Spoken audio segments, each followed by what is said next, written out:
Hi everyone. Welcome to English 231, World Literature 1. We're going to take a few minutes today to go over the major points on the syllabus. But make sure that you study the syllabus as it's posted on Canvas, because everything in the syllabus applies to you personally. And I'm only going to hit some of the most important points in this video. First of all, that's me. It's pretty much what I look like these days. My hair is a little bit shorter right now, but that changes. And I wear glasses. But other than that, that's what I look like. So if you see me anywhere, make sure to stop me and say hello and introduce yourself. I always enjoy meeting my online students in person when I can. My name is Professor Deborah Oakey, but call me Deb. I'm just not that formal a person, as you're going to see as we proceed through the course. And I really prefer that my students call me by my first name. But if you're not comfortable with that, you can call me Professor Oakey or Professor Deb or whatever you feel comfortable with. But I was never Miss Oakey, and thank God I'm no longer Mrs. Oakey, so neither of those really work very well. Now on the syllabus you'll see information about my office and so forth, but the truth is that for health reasons, most semesters I'm not on campus at all. So really the best way to contact me is to send me an email from an account other than Canvas at deborah.oakey@csn.edu. Now I don't use Canvas email. So if you email me through Canvas, I won't get the email. Instead, use whatever email account you check daily. Your Gmail account, your Yahoo account, your iCloud account, whatever works best for you is fine with me. But use that program and email me from there to the address that's listed here. Now my email address is on the home page of our Canvas site. It is of course on the print syllabus, and it will appear at the end of every video. So you shouldn't have any problems keeping track of that email address. You should always be able to find it. My office hours are from 10 to noon, Monday through Friday. And the truth is that I'm on the computer a lot more hours than that most of the time. But unless I let you know in advance, I will definitely be online from 10 a.m. to noon Monday through Friday. And unfortunately, Canvas doesn't have a method that we can conduct private chats. Anything that we chat about through Canvas will be available for anyone to see. And of course, there may be things that you want to talk to me about that you don't particularly want to tell everybody in the class about. So the way that I hold office hours is through email. And if you send me an email from 10 a.m. to noon, Monday through Friday, I will respond to it immediately. And then you can send me another email if you have more questions, and I'll respond to that. And more or less, we'll have a conversation via email. Now, like I said, that's not the only time I check emails, and it's certainly not the only time I send emails. So I will get back to you in most cases. When I'm online, if you email me, I'll get back to you right away anyway. But I sometimes have things to do other than work, so I can guarantee you, though, that you will definitely get immediate responses from me and be able to have an email conversation with me from 10 a.m. through noon, Monday through Friday, unless I email the whole class and let you know that for some reason I have to cancel my office hours on a particular day. Okay, let's talk a little bit about course requirements. Now, there are the department requirements listed on the syllabus, but they're fairly general. Let's talk specifically about what you'll be doing for this class. To earn a D or above in this course, you'll demonstrate the ability to produce 2 3 to 5 page analytical essays in MLA style, which you should have learned in English 100, 101, or 113, discussing aspects of literature that are covered in the course. Those are the 2 exams. Exam 1 is a little bit before midterm, I believe, and it covers everything up through Medea. And then the second exam will be due during finals week, and it covers everything from Medea to the end of the course. And we're going to talk about those a little bit more in a few moments. Identify on objective quizzes your familiarity with important parts of the piece of literature itself, as well as information that will be presented from literary critics in supplied videos that will be posted on Canvas each week. And participate in online discussions. The participation in online discussion is very important because that will help you a great deal in preparing for the exams.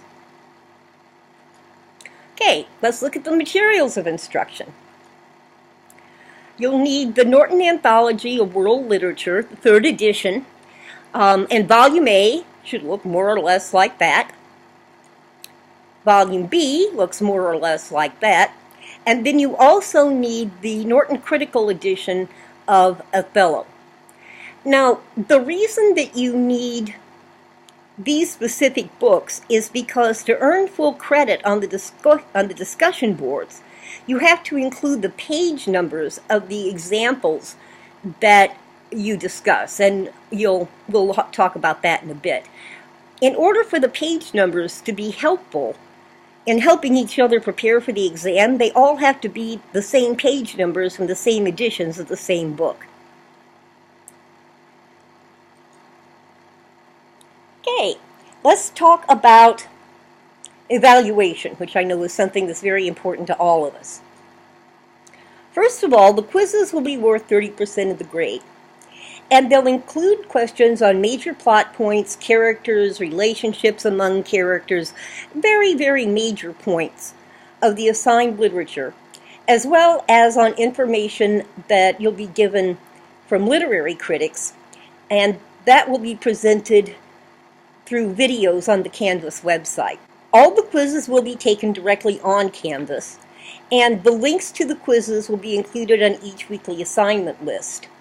The quizzes are 5 questions, and you'll have 10 minutes to complete the quiz unless you have an accommodation from the Disabilities Resource Center allowing you more time, in which case you'll have 20 minutes to complete the quiz. But there's something very important to keep in mind about the quizzes. You can only access them one time. So make sure that you've studied all the material before you click on the link, because you won't be able to get into it if you go to the quiz and then for some reason can't complete it. You'll just be shut out. Quizzes will be due, as everything else will, at 9 a.m. on the Tuesday of the week that the assignment is due. And at precisely 9 a.m., the quiz is locked down. So if you don't have the quiz finished by 9 a.m. on Tuesday morning, you'll be shut out and you won't be able to take it.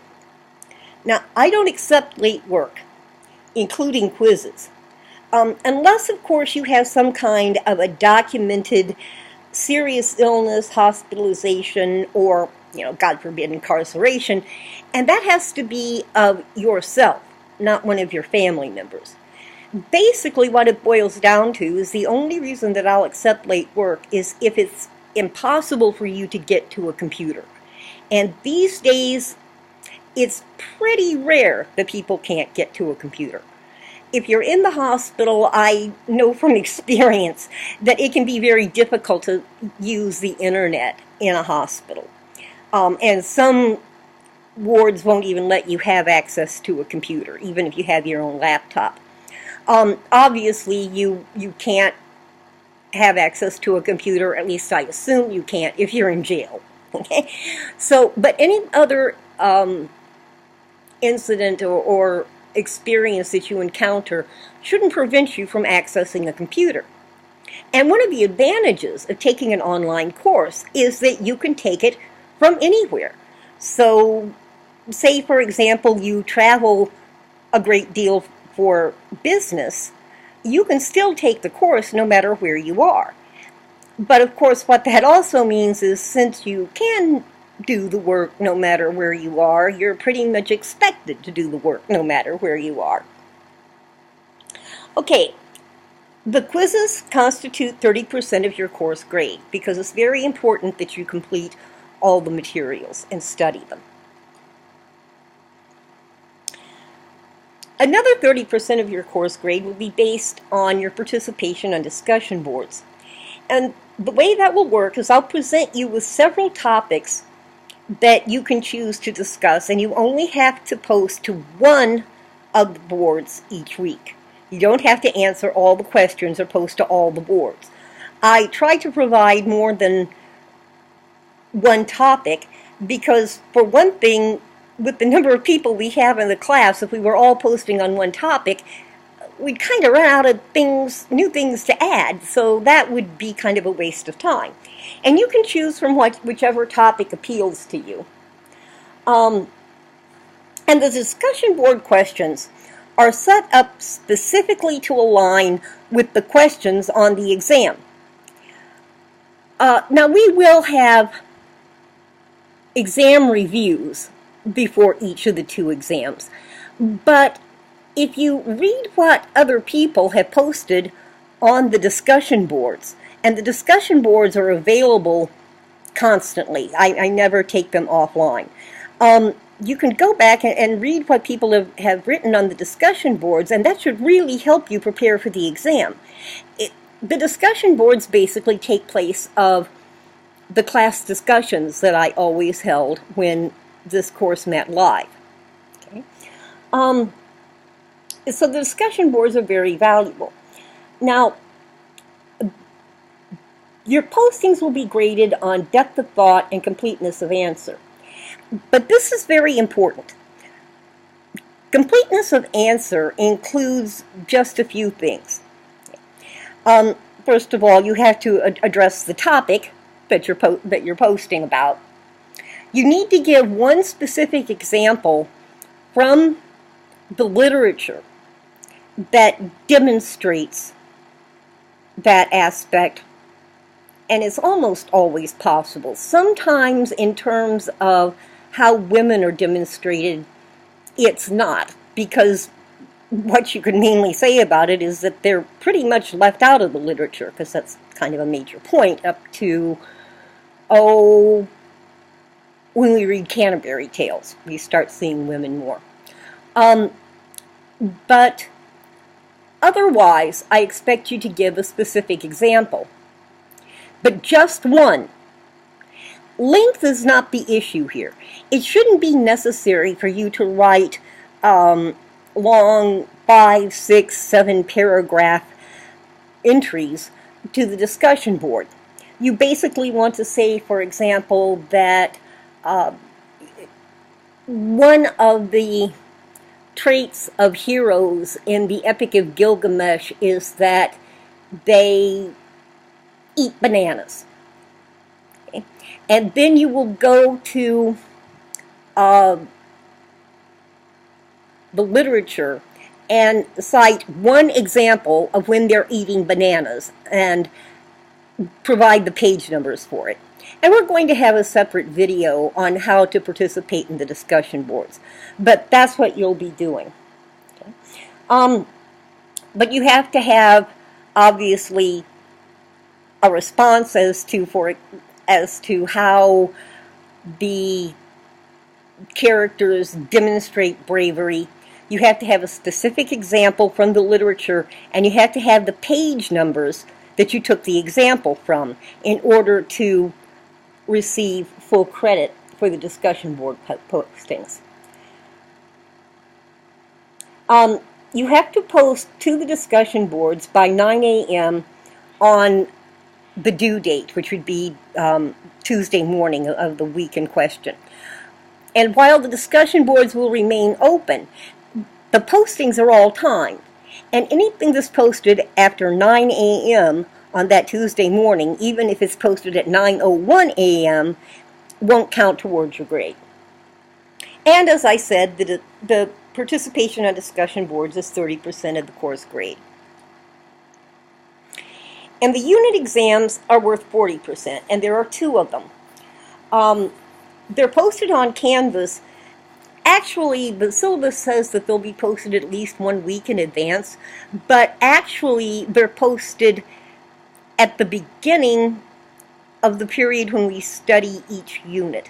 So, for example, the first exam is posted for this week.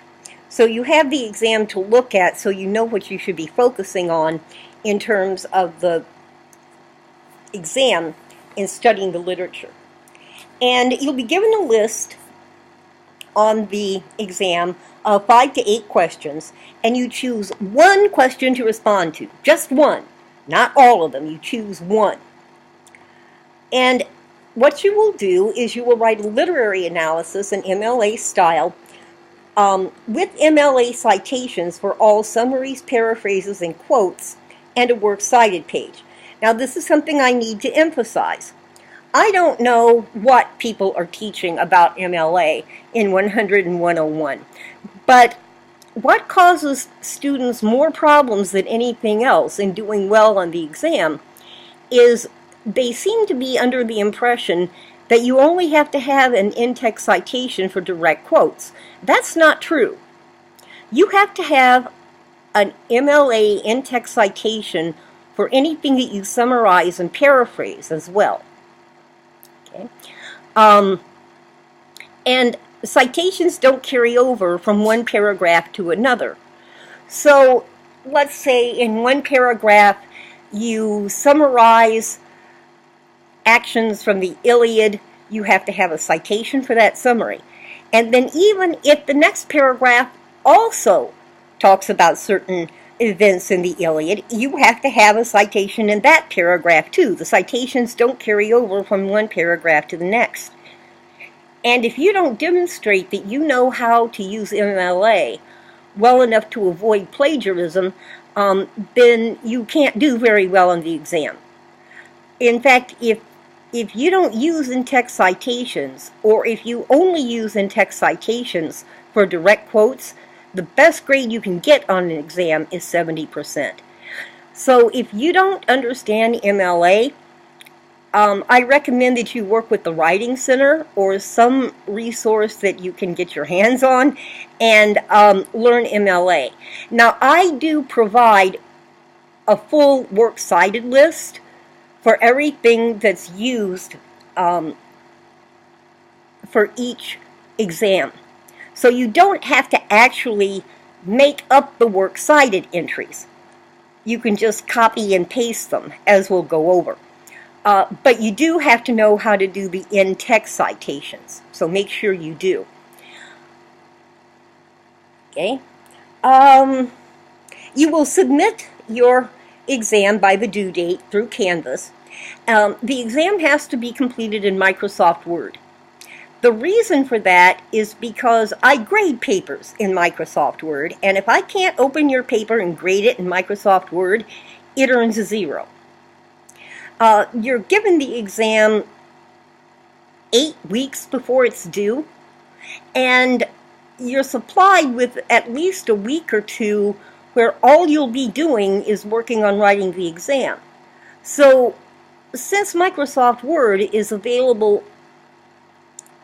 on every computer on every campus of CSN, it's also available at some businesses such as Federal Express and Office Depot. I believe it's available at public libraries. You should be able to get somewhere to type your paper in Microsoft Word, considering how much time you're given to do it. So you don't have to buy the program, but the papers do have to be written in Microsoft Word. And there will be a video that will present how to submit the paper to Canvas, and we will have a review for each exam. Okay, but you can start working on at least getting notes and thoughts together almost from the very first week, or the second week actually, of the course. So you have plenty of time to work on the exams. Any student who doesn't submit both exams can't pass the class. You have to turn in both exams in order to pass the class. And as I said, the exams are worth 40% of your course grade. Okay, let's take a very quick look at some of the course policies. There's a policy for students with disabilities, and the CSN policy is written on your syllabus. Something that's very important to note is that the accommodations that are supplied to students with documented disabilities are listed on a form. And you have to email me a copy of that form as an attachment from an account other than Canvas, of course, before you get the accommodations that the DRC approves.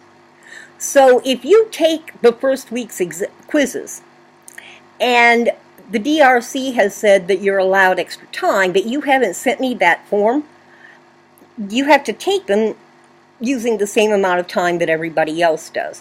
So if you have a disability, get the form from the Disability Resource Center and email it to me as an attachment to deborah.oakey@csn.edu, of course from an account other than Canvas, and as soon as I receive it, I will set up your quizzes so that you have twice as long to take them. Writing Center, there's a policy there about using the Writing Center. I'm not going to spend a lot of time on it, but you probably worked with the Writing Center when you were taking English 101. They're a very good group of people, and they can help you with any aspect of your writing. Of course, you can also access Smart Thinking, which does something very similar directly through Canvas if you can't get into any of the campuses. But I worked for Smart Thinking, and they do a good job. The Writing Center, though, I volunteered in the Writing Center on the Cheyenne campus for a number of years, and I actually think the Writing Center is a better resource if you can get to the Writing Center. Academic integrity and plagiarism. You can look over that in the syllabus. I'm not going to spend a whole lot of time on it, but you need to become very familiar with it. Basically, in this class,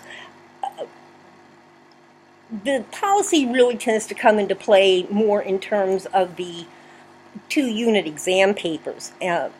And basically, to avoid plagiarism, don't have somebody else write your paper, obviously. I think it would be practically impossible to buy a paper from the internet that answers the questions that I ask.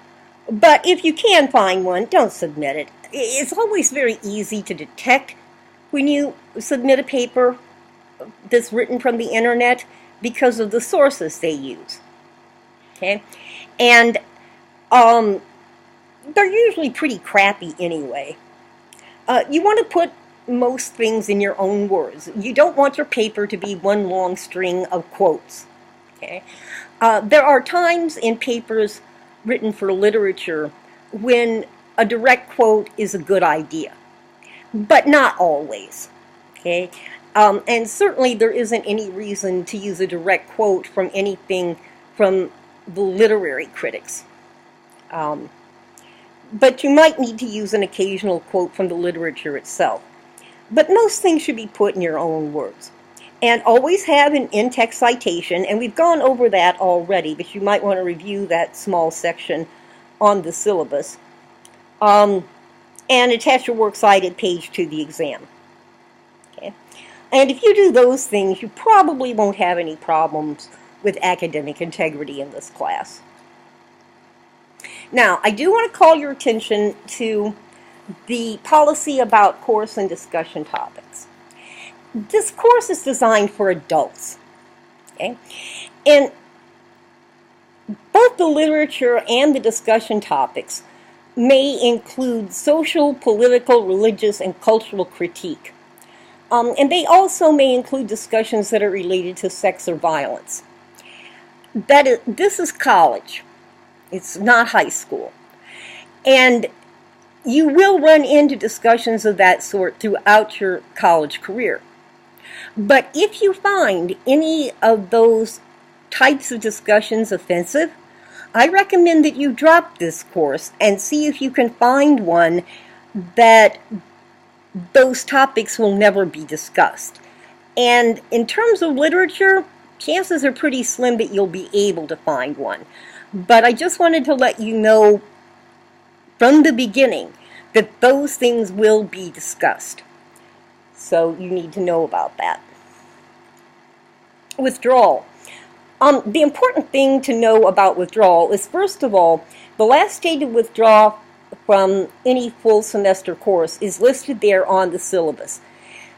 And second of all, it's the student's responsibility to withdraw from classes. And I think you do that through the registration office. Professors don't have any way to withdraw you from classes. They don't allow us to do that. So if you simply stop participating in the class, you won't get a withdrawal. You'll get an F in the course. Also, the thing about getting an F in the course as opposed to withdrawing is that any time that a student earns an F, faculty has to post the date of the last day of participation, which would be a Tuesday. And there's a certain secret date, and professors are never told what it is, and I think it's even determined by the federal government. I'm not really sure.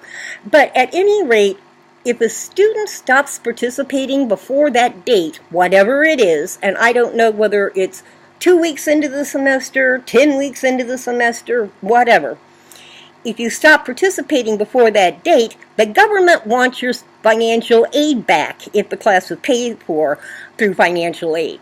So keep that in mind, not only for this class, but for any class you take, that it's better to just withdraw than to earn an F because you stop participating. Okay? Incompletes.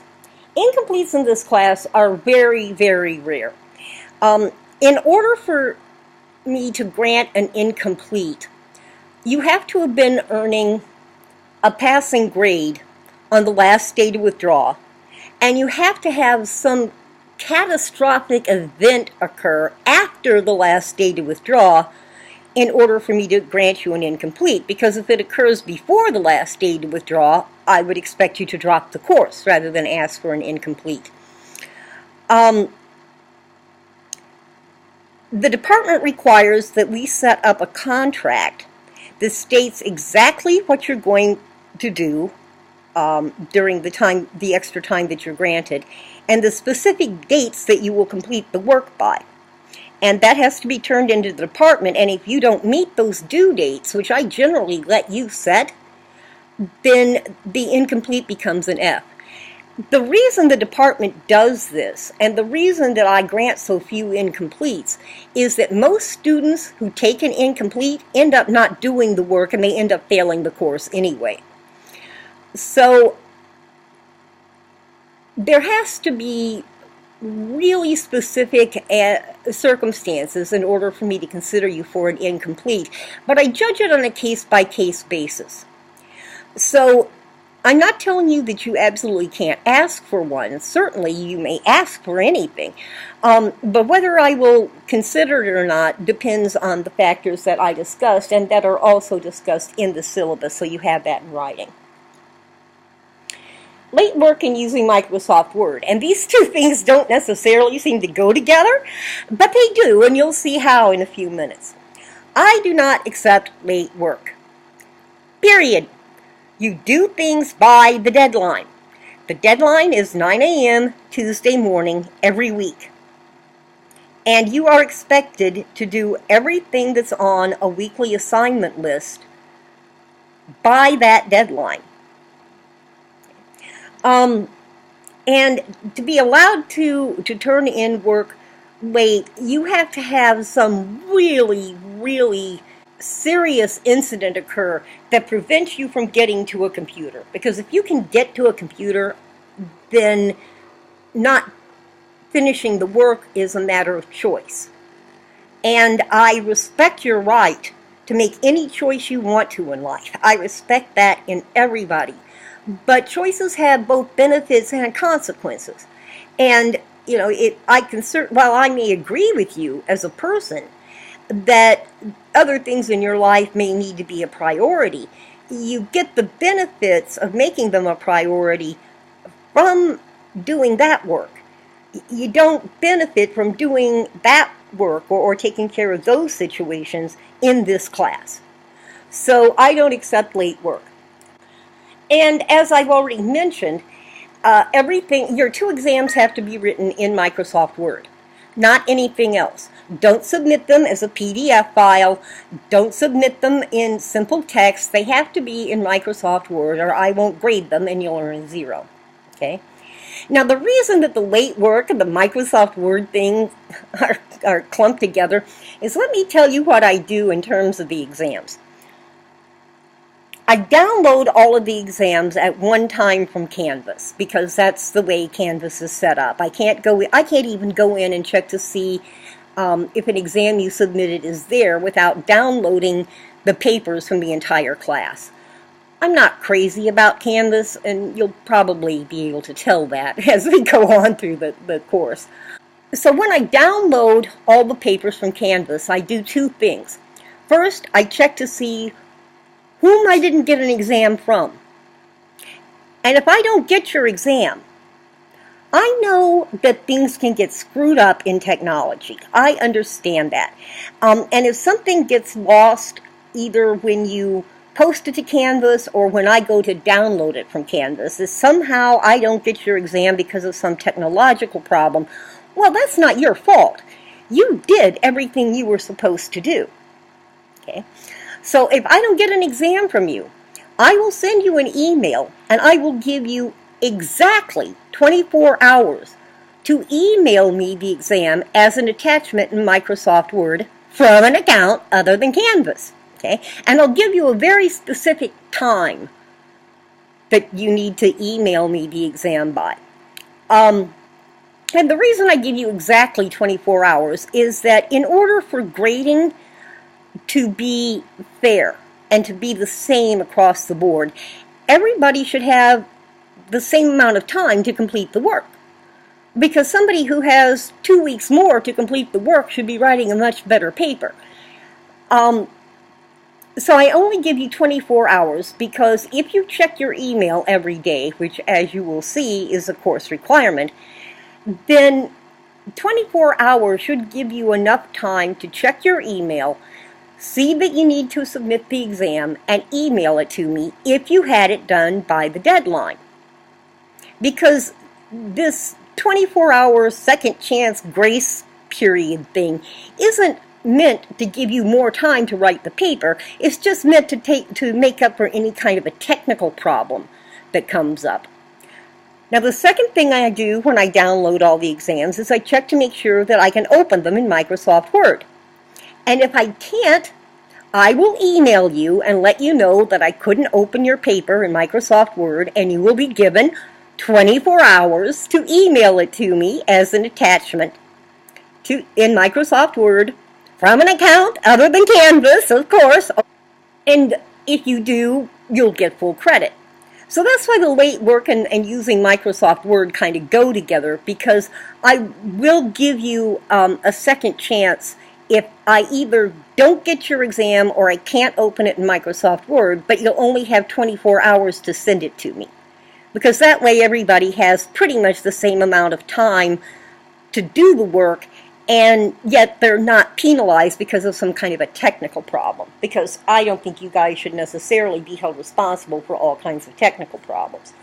Although, of course, since you took an online course, things like my computer broke down or my internet isn't working, that's not really an excuse to turn in work late. Because you chose to take an online course, so you should always have your own computer and your own internet, plus an idea of what you can use as a backup if ever your computer or your internet doesn't work. And both of those technologies, the internet and Microsoft Word, are available on every computer on every CSN campus. And as I said earlier, they're also available at some businesses, like some Federal Express offices, some Office Depot stores I know have computers available for people to use, and of course the public library. So there are lots of computers where you can get internet and Microsoft Word. Plus, you probably know people that will let you use their computer as a backup if yours breaks down. So my computer crashed, or my internet crashed, or isn't working, or anything along those lines isn't an excuse to turn in work late. Okay?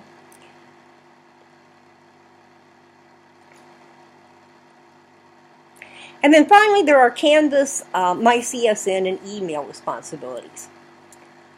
Graded papers and class announcements, as well as other important information, will be sent to the email address that you have listed on MyCSN. So you need to make sure that that email address is current, and that it doesn't require me to join something like LinkedIn or be put on some kind of a Google circle or anything like that, because I really don't have the time to work with any kind of social media like that. So make sure that you have that email address on MyCSN updated to an account that you look at every day, because the college is also going to send you important information to that email address. Yes, some of it is, announcements for all the various events that go on, and some of those might take up space in your mailbox that you wish they didn't send, but I think they also send you things like financial aid information and grades and so forth through that email address.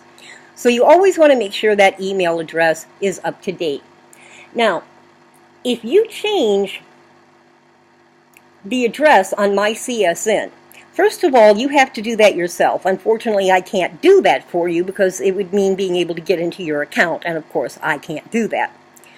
But you do have to email me your new address, because I keep a separate list of all of students' email addresses, so I don't have to go to MyCSN and look it up. I have an easier way to look it up. And if you don't let me know that you changed email addresses, you might not get emails that I send to you personally. You'll still get all the emails that I send out to the entire class if you change it on MyCSN, but you won't get your papers back. And of course you want to get your papers back with a grade on it, right? So make sure if the account on MyCSN is not an account you check every day, go into MyCSN and change it to an account you check every day, and send me, from an account other than Canvas, an email telling me that you've changed your email address and what your new email address is. Okay, so that's what you have to do on MyCSN. It talks a little bit about my office hours, and we've talked about that already. Do keep in mind that 10 a.m. to noon is not the only time I send out emails. I work 7 days a week, as most professors have to, including Thanksgiving and spring breaks. And I may send you emails during Thanksgiving and spring break. And if it's an email, for example, saying that I didn't get an exam paper and you have 24 hours to turn it in, and you don't check your email, well, you can't turn it in.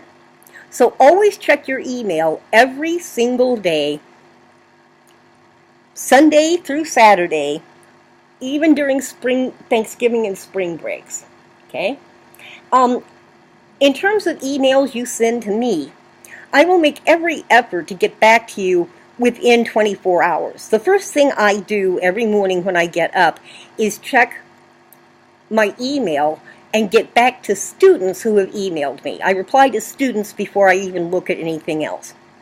And I also am online much of the day and will get back to you as quickly as I can. And if I don't have an answer for you, if it's something that I have to track down, if you're asking me something about how to withdraw from a class or how to do something else that I'm not familiar with, I will at least send you an email letting you know that I got your message and that I'm working on getting an answer for you. So you should get a reply from me within 24 hours. Now, it states very specifically right here, so I'm going to say it again, I don't check Canvas email. I don't work with Canvas email. I try not to work with Canvas any more than I absolutely have to because it's a glitchy program that doesn't work as well as I wish it would. So email me from an account other than Canvas at deborah.oakey@csn.edu. Okay? Now, your grades will be posted to the Canvas gradebook, which I use. But one thing you definitely want to do, ignore those to-do lists the Canvas puts together, especially in terms of due dates, because they get them wrong as often as they get them right, from what students tell me. Certainly don't submit anything through those to-do lists. Okay? Everything you need to know and all the drop boxes you need and links to anything you need, everything you need for a week will be on that weekly assignment list. And that's where you need to go to complete the work, get the due dates, turn things in. Everything on those pages is correct. Okay? We can't, as professors, we don't even see the to-do lists that are generated for you.